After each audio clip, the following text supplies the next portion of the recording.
Hi friends, ಶಾರಿಕಾ ಶ್ರುತಿ ohm ರೆಸಿಪೀಸ್ಗೆ ಸ್ವಾಗತ. ಇನ್ನೂ ಯಾರು ನಮ್ಮ ಚಾನಲ್ಗೆ ಸಬ್ಸ್ಕ್ರೈಬ್ ಆಗಿಲ್ಲ ಅವರು ಈಗಲೇ ಸಬ್ಸ್ಕ್ರೈಬ್ ಆಗಿ ಮತ್ತು ಹೊಸ ನೋಟಿಫಿಕೇಷನ್ಗಾಗಿ ಬೆಲ್ ಐಕನನ್ನು ಪ್ರೆಸ್ ಮಾಡಿ. ನಾನಿವತ್ತು ಒಂದು ಒಳ್ಳೆ ಚಟ್ನಿಯನ್ನು ಮಾಡ್ತಾಯಿದ್ದೀನಿ. ಅದೇನು ಅಂತಂದರೆ ಟೊಮೆಟೊ ಮತ್ತು ಹಸಿರುಮೆಣಸಿಕಾಯಿಯನ್ನು ಬಳಸಿ ಒಂದು ಚಟ್ನಿಯನ್ನು ಮಾಡ್ತಾಯಿದ್ದೀನಿ. ಅದು ತುಂಬ ಚೆನ್ನಾಗಿರುತ್ತೆ. ಈಗ ಅದಕ್ಕೆ ಏನೇನು ಇಂಗ್ರೀಡಿಯೆಂಟ್ಸ್ ಬೇಕು ನೋಡೋಣ ಬನ್ನಿ. ನಾನಿಲ್ಲಿ ಒಂದು 3 ಟೊಮೆಟೊ ಹಣ್ಣನ್ನು ತೊಗೊಂಡಿದ್ದೀನಿ ಮತ್ತು ಒಂದು 7ರಿಂದ 8 ಹಸಿರು ಮೆಣಸಿನಕಾಯಿ ಮತ್ತು 2 ಬೆಳ್ಳುಳ್ಳಿ ಮತ್ತು 1 ಸ್ಪೂನಷ್ಟು 1.5 ಸ್ಪೂನಷ್ಟು coriander powder, plain coriander powder ಅಂದರೆ ಧನಿಯಾ ಪುಡಿ, 1 ಸ್ಪೂನಷ್ಟು ಜೀರಿಗೆ ಮತ್ತು ಕೊತ್ತಂಬರಿ ಸೊಪ್ಪು ಸ್ವಲ್ಪ. ಇದಾದಮೇಲೆ ನೀವು ಏನು ಅಂತಂದರೆ ನೀವು ಜಾಸ್ತಿ ಮಾಡೋದಿದ್ದರೆ ಇದಕ್ಕೆ ಟೊಮೆಟೊ ಹಣ್ಣನ್ನು ಜಾಸ್ತಿ ಹಾಕ್ಕೋಬೋದು, ಇಲ್ಲ ಕಡಿಮೆ ಅಂದರೆ ಕಡಿಮೆನಾದರೂ ಹಾಕ್ಕೋಬೋದು. ಖಾರ ಬೇಕು ಅಂದರೆ ಇನ್ನೂ ಸ್ವಲ್ಪ ಮೆಣಸಿಕಾಯಿನ ಸೇರಿಸ್ಕೋಬೋದು.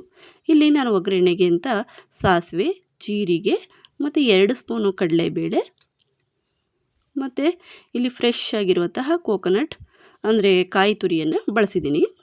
ಅದಾದಮೇಲೆ ಇಲ್ಲಿ ನಮ್ಮ ಪಕ್ಕದ ಮನೆಯವರು ಒಳ್ಳೆ ಕರಿಬೇವಿನ ಸೊಪ್ಪನ್ನು ಕೊಟ್ಟಿದ್ದರು, ಅದನ್ನು ಕೂಡ ನಾನು ಇದರಲ್ಲಿ ಯೂಸ್ ಮಾಡ್ತಾಯಿದ್ದೀನಿ. ಅದು ಹಾಕಿದ್ರದಿಂದ ತುಂಬ ಚೆನ್ನಾಗಿ ಟೇಸ್ಟ್ ಬರುತ್ತೆ.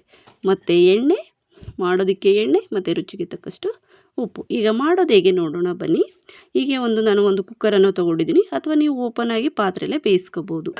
ಈಗ ನಾನು ಇಲ್ಲಿ ಈ ಟೊಮೆಟೊ ಹಣ್ಣು ಮತ್ತು ಮೆಣಸಿನಕಾಯಿಯನ್ನು ಸಪ್ರೇಟು ಅಂದರೆ ಒಂದು ಕುಕ್ಕರ್ಗೆ ಹಾಕಿ ಅದಕ್ಕೆ ಸ್ವಲ್ಪ ನೀರನ್ನು ಸೇರಿಸ್ಬಿಟ್ಟು ಬೇಯೋದಕ್ಕೆ ಇಡಬೇಕಾಗುತ್ತೆ. ಈಗ ಹಾಕೋತಾ ಇದ್ದೀನಿ ನೋಡಿ. ನೀವು ಬೇಕಾದರೆ ಇದಕ್ಕಿಂತ ಕ್ವಾಂಟಿಟಿಯನ್ನು ಜಾಸ್ತಿ ಬೇಕಾದರೂ ಕೂಡ ಯೂಸ್ ಮಾಡ್ಬೋದು. ಮತ್ತು ನೀರನ್ನು ಜಾಸ್ತಿ ಹಾಕಲಿಕ್ಕೆ ಹೋಗಬೇಡಿ. ಅದೆಷ್ಟು ಸ್ವಲ್ಪ ಮುಳುಗುತ್ತೆ ಅಷ್ಟೇ ನೀರು ಹಾಕಿ, ಜಾಸ್ತಿ ಅಂತ ನೀರನ್ನು ಹಾಕಲಿಕ್ಕೆ ಹೋಗಬೇಡಿ. ಅದು ಸುಮ್ಮನೆ ನೀರಿನ ವೇಸ್ಟ್ ಆಗುತ್ತೆ. ಇದಕ್ಕೆ ಎಷ್ಟು ಬೇಕಾಗುತ್ತೆ ಅಷ್ಟಕ್ಕೆ ಹಾಕಬೇಕು. ಒಂದು ಸ್ವಲ್ಪ ಮುಳುಗಿದರೆ ಸಾಕು. ಇದನ್ನು ಈ ರೀತಿಯಾಗಿ ಬೇಯಲಿಕ್ಕೆ ಬಿಡಬೇಕು. ನಾನಂದರೆ ಓಪನ್ ಆಗಿ ಬೇಯಿಸ್ಕೊತಾ ಇದ್ದೀನಿ. ಬೇಕಾದ್ರೆ ಇಲ್ಲಾಂದರೆ ನೀವು ಕುಕ್ಕರಲ್ಲೇ ಒಂದು ವಿಸಲನ್ನು ತಗೋಬೋದು. ಈಗ ಬೇಯ್ತಾ ಇದೆ. ಇದು ಏನಾಗಬೇಕಂತಂದರೆ ಸ್ವಲ್ಪ ಅದು ಕಲರ್ ಚೇಂಜ್ ಆಗುತ್ತೆ ನೋಡಿ. ಅದೇ ನೀರೆಲ್ಲ ಎಡ್ಕೊಂಡು ಅಂದರೆ ನೀರೆಲ್ಲ ಎಳ್ಕೊಂಡು ಇದಾಗಿದೆ. ಇದನ್ನು ಒಂದು ಮಿಕ್ಸಿ ಜಾರ್ಗೆ ಹಾಕ್ಕೊಳ್ಳೋಣ, ರುಬ್ಬಬೇಕಾಗುತ್ತೆ ಇದನ್ನು. ನಾನೀಗ ಟೊಮೆಟೊ ಹಣ್ಣು ಮತ್ತು ಮೆಣಸಿನಕಾಯಿಯನ್ನು ರುಬ್ಬೋದಕ್ಕೆ ಹಾಕೋತಾ ಇದ್ದೀನಿ. ಆಮೇಲೆ ನಾನು ಈಗ ನಿಮಗೆ ತೋರಿಸಿದ್ನಲ್ಲ ಅದನ್ನೆಲ್ಲ ಅಂದರೆ ಕೊರಿಯಾಂಡರ್, ಕೊತ್ತಂಬರಿ ಸೊಪ್ಪು, ನೆಕ್ಸ್ಟು 2 ಬೆಳ್ಳುಳ್ಳಿ ಮತ್ತು ಜೀರಿಗೆ ಮತ್ತು ಧನಿಯಾ ಪುಡಿ, ನೆಕ್ಸ್ಟು ಧನಿಯಾ ಪುಡಿಯನ್ನು ಇದಕ್ಕೆ ನಾವು ಸೇರಿಸ್ಕೋಬೇಕಾಗುತ್ತೆ. ಯಾವುದೇ ರೀತಿ ಸಾಂಬಾರು ಪುಡಿಯನ್ನು ಸೇರಿಸ್ಬೇಡಿ, ಇದು ಪ್ಲೈನ್ ಧನಿಯಾ ಪುಡಿ ಅಷ್ಟೇ. ಧನಿಯಾ ಪುಡಿಯನ್ನು ಹಾಕಿ ಇದನ್ನು ನಾವು ಗ್ರೈಂಡ್ ಮಾಡ್ಕೋಬೇಕಾಗುತ್ತೆ. ಅಂದರೆ ಜಾಸ್ತಿ ನುಣ್ಣಗೆ ರುಬ್ಬಬೇಡಿ, ತರಿಯಾಗಿ ರುಬ್ಬಬೇಕು. ನುಣ್ಣಗೆ ರುಬ್ಬಿಬಿಟ್ರೆ ಫುಲ್ಲು ಅದು ಚಟ್ನಿ ಆದಂಗೆ ಆಗ್ಬಿಡುತ್ತೆ. ನೋಡಿ ಇಲ್ಲಿ ನಾನು ತೋರಿಸ್ತಾ ಇದ್ದೀನಲ್ಲ, ಈ ಹದವಾಗಿಯೇ ರುಬ್ಬಬೇಕು. ಈಗ ಒಲೆ ಹಚ್ಚಿಬಿಟ್ಟು ಇದಕ್ಕೆ ಒಗ್ಗರಣೆಯನ್ನು ಮಾಡ್ಕೊಳ್ಳೋಣ.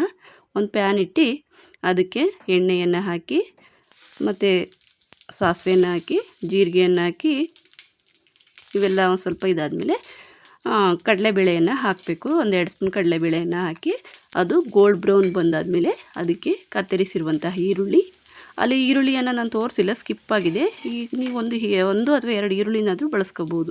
ಈಗ ಫ್ರೆಶ್ ಆಗಿರುವಂತಹ ಕರಿಬೇವಿನ ಸೊಪ್ಪನ್ನು ಹಾಕೋತಾ ಇದ್ದೀನಿ.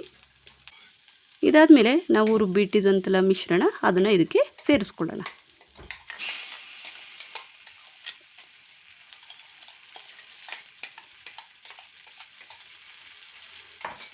ತುಂಬ ನುಣ್ಣಗೆ ರುಬ್ಬಕ್ಕೆ ಹೋಗಬೇಡಿ, ಇದೇ ರೀತಿಯಾಗಿ ತರಿಯಾಗಿ ಇರಬೇಕು. ನಾನು ಅದರಲ್ಲಿ ಇರುವಂಥ ನೀರನ್ನು ಕೂಡ ತೊಳೆದು ಬಿಟ್ಕೊತಾ ಇದ್ದೀನಿ. ಈಗ ಇದಕ್ಕೆ ನಾನು ಕಾಯಿಯನ್ನು ಹಾಕ್ತೀನಿ. ಅದು ಸ್ವಲ್ಪ ಒಂದು ಕುದಿ ಕುದ್ದಾದಮೇಲೆ ಅದಕ್ಕೆ ನಾನು ತೆಂಗಿನಕಾಯಿಯನ್ನು ಸೇರಿಸ್ಕೊತಾ ಇದ್ದೀನಿ. ಇದು ಒಂದು ಸ್ವಲ್ಪ ಹಸಿ ಸ್ಮೆಲ್ ಹೋಗೋ ತನಕ ಏನು ಮಾಡಬೇಕು, ಚೆನ್ನಾಗಿ ಬೇಯಿಸ್ಕೋಬೇಕು. ತಿರುಗಿಸಿ ಬೇಯಿಸಿ ಸ್ವಲ್ಪ ಎಣ್ಣೆ ಡ್ರೈ ಆದಮೇಲೆ ನೀರೆಲ್ಲ ಡ್ರೈ ಆಗುತ್ತೆ. ಆಮೇಲೆ ಈ ರೀತಿಯಾಗಿರುತ್ತೆ. ಇದನ್ನು ನೀವು ಬಾಯಿ ಕೆಟ್ಟಂಥ ಸಂದರ್ಭದಲ್ಲಿ ಅಥವಾ ಜ್ವರ ಬಂದಂಥ ಟೈಮಲ್ಲಿ ಉಪಯೋಗಿಸಿದರೆ ತುಂಬಾ ಚೆನ್ನಾಗಿರುತ್ತೆ. ಟೇಸ್ಟ್ ಅಂತೂ ಅಲ್ಟಿಮೇಟ್ ಆಗಿರುತ್ತೆ. ನಾನು ಇದನ್ನು ತುಪ್ಪ ಮತ್ತು ಅಕ್ಕಿ ರೊಟ್ಟಿ ಜೊತೆ ಸರ್ವ್ ಮಾಡಿದ್ದೀನಿ. ನೀವು ಕೂಡ ಇದೇ ರೀತಿಯಾಗಿ ಮಾಡಿ ನೋಡಿ, ಟೇಸ್ಟ್ ಹೇಗಿತ್ತು ಅಂತ ನನಗೆ ಕಾಮೆಂಟ್ ಮೂಲಕ ತಿಳಿಸಿ. Thank you for watching. Bye bye.